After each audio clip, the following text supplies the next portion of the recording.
इख्तलाफात जनाब शिद्दत इख्तियार कर गए पाकिस्तान पीपल्स पार्टी और नून लीग में। पीपल्स पार्टी के ने वजीर आला पंजाब मरियम नवाज के बयान पर सेनेट से अब वॉकआउट कर दिया। अब एहतजाज जो है वो तेज हो गया है। सेनेट इजलास के दौरान खिताब करते हुए सेनेटर जमीर घुमरो ने कहा कि वफाकी हुकूमत से मुतालबा उन्होंने ये किया है कि बेनजीर इनकम सपोर्ट से लोगों की इमदाद की जाए। पंजाब हुकूमत ने ऐसे बना दिए जिससे पीपल्स पार्टी जिसकी मजम्मत करती है। ऐसे ही अब नदीम अफजल चंद साहब है, उनका बयान भी मैं देख रही थी। वो ये कह रहे हैं कि ठीक है, जो जूनियर लोग होते हैं या फिर जूनियर सियासतदान है, वो जब तनकीद करते हैं तो समझ आता है कि वो नौकरी करे, लेकिन जब लीडरशिप जो है वो तनकीद करना शुरू कर दे या उनकी तरफ से बयान आना शुरू कर दे तो डेफिनेटली ये चीज जो है ना, मरियम साहिबा ने ये बात की है। वो कहती हैं कि पैसे हमारे हैं, पानी हमारा है, तो फिर आपको किस बात का मसला है। ये मैं थोड़ा सा ना कंसील करके बताने की कोशिश कर रही हूं। मेरा जिस्म मेरी मर्जी, उसको ना थोड़ा सा redefine. Let's see people's party इसको किस चीज तरह से देख रही है। हमारे साथ इस वक्त मौजूद हैं पाकिस्तान पीपल्स पार्टी के सीनियर रहनुमा हसन मुर्तजा साहब। उनकी तरफ चलते हैं और उनसे जानते हैं कि वो क्या सोच रहे हैं और देन पाकिस्तान पार्टी जो है ना वो क्या सोच रही है इस सारे मामले पर।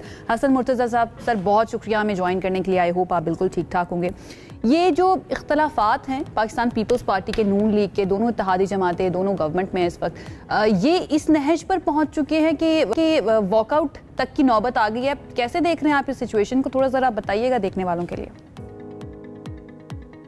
बहुत शुक्रिया जी। जो आपका सवाल है बड़ा रेलेवेंट है और आज के जो हालात हैं वो सबके सामने हैं। पाकिस्तान पीपल्स पार्टी ने तो हमेशा कोशिश की है कि वो सबको साथ लेके चले और जमहूरियत की बहाली के लिए, मजबूती के लिए, जमहूर के लिए हमने काफी अपने पार्टी का नुकसान किया। हम पंजाब की सबसे बड़ी पार्टी थी एक टाइम में, लेकिन हमें ये रिकंसिलिएशन ले दे के बैठ गई है और हम सिर्फ और सिर्फ इसलिए हैं कि आज एक बहुत बड़ा इंतशार जो है वो इस मुल्क के अंदर खड़ा है, जिस इंतशार के मुकाबले के लिए हम सबको मिलकर काम करना चाहिए।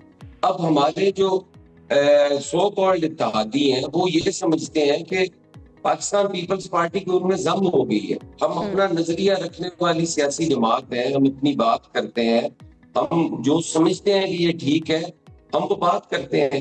और जो ये उसके जवाब में हमें ये कहा जाए कि जी मेरा पानी, मेरी जमीन, मेरा पैसा, भाई आपका कहाँ पे पैसा है? टैक्स पेयर का पैसा है। मैं टैक्स पेयर हूँ, आप टैक्स पेयर है, बाकी सारा पंजाब टैक्स पेयर है।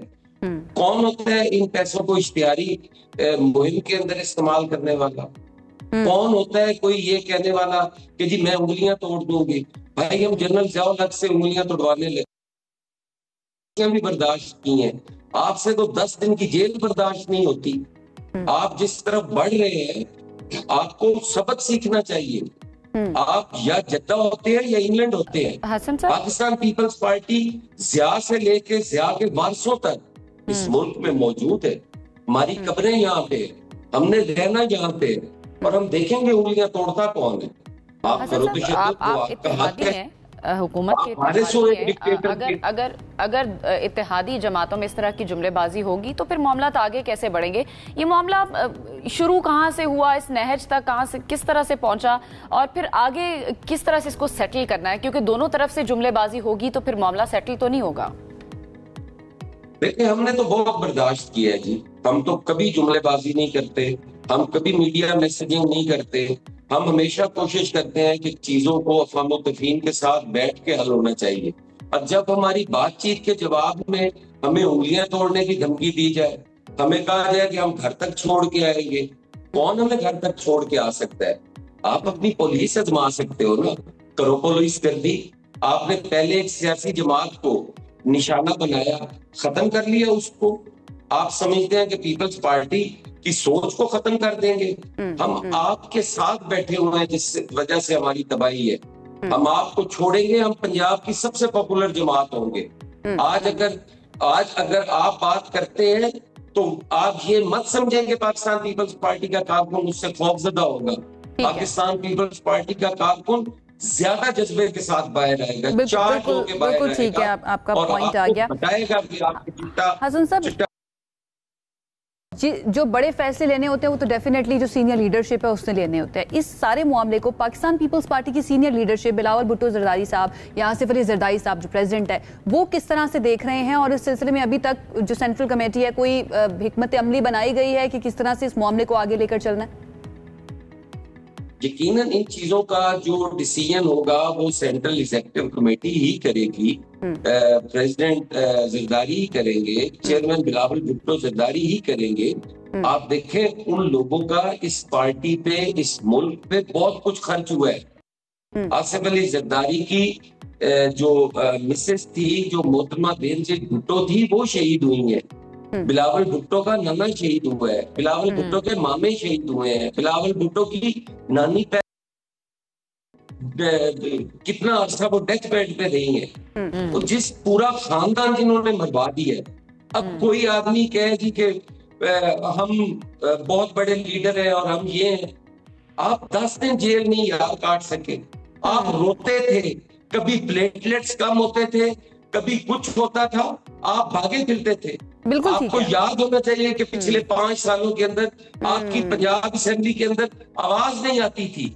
आपके लीडरशिप बिल्कुल ठीक है। और हसन साहब आपकी बातों से और बात करने के तरीके से पता भी चल रहा है कि काफी गुस्सा भी पाया जाता है इस तरह के बयानात जो अब सामने आ रहे हैं। कल हमारे साथ खेलदास कोहिस्तानी साहब मौजूद थे, नून लीग से उनका ताल्लुक आप जानते हैं।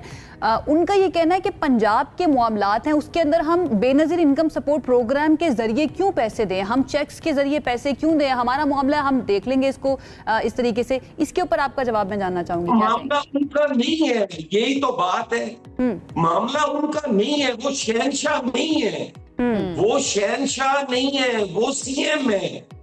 वो कैसे कहती हैं कि वो कहती हैं गवर्नमेंट तो हमारी है तो हम अपनी पॉलिसी के मुताबिक देंगे ना। हसन साहब कहते हैं हमारी गवर्नमेंट है तो उसके मुताबिक हम देंगे पैसे, हम अपनी पॉलिसी बना के देंगे, वो ये कह रही हैं। अपनी पॉलिसी बना के देंगे ना तो हमारे बिना हुकूमत बना के देखें। आज इनका यही तरीकाकार है कि जब मुसीबत में होते हैं पांव पड़ते हैं, जब थोड़ा सा रिलीफ मिलता है तो गिरेबान पकड़ते हैं। ठीक है।